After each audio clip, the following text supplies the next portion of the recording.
Сәлеметсіздер ме достар? Бүгін мен сіздермен құрамында қанты жоқ, бірақ тәп-тәтті тек бананмен ғана жасалатын, балалар сүйіп жейтін жұп-жұмсақ панкейктің жасалу жолымен бөлісетін боламын.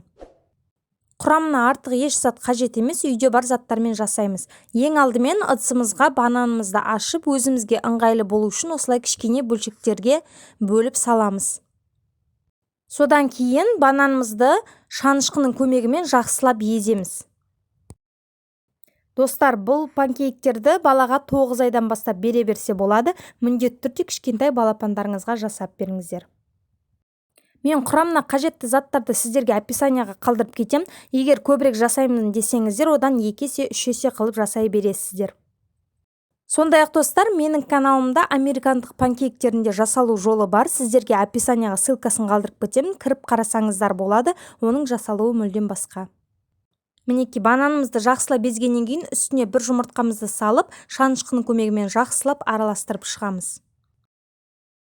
Кейіннен үлкен қасықпен бір ас қасық ұнымызды салып, түйіршік қалмайынша жақсылап араластырып аламыз.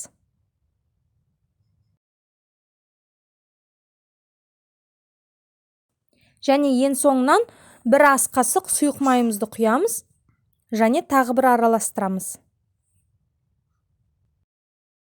Балаңызға дүкеннің маргарин қосылған печеньесін бергенше, үй жағдайында арасында осылай ешқандай қансыз әрі пайдалы панкейктерді жасауға кеңес беремін. Енді дайын болған қамырымызды алдын ала қызып тұрған табамызға бір ас қасықтан құйып аламыз. Бұл панкейктердің кәдімгі панкейктен айырмашылығы, пісіп жатқан кезде кішкене табаға жабысыңқырайды, бірақ ол ештеңе етпейді. Құрғақ табада осылайша пісіріп аламыз. Осындай силиконды лопаткамен аударған ыңғайлырақ болады.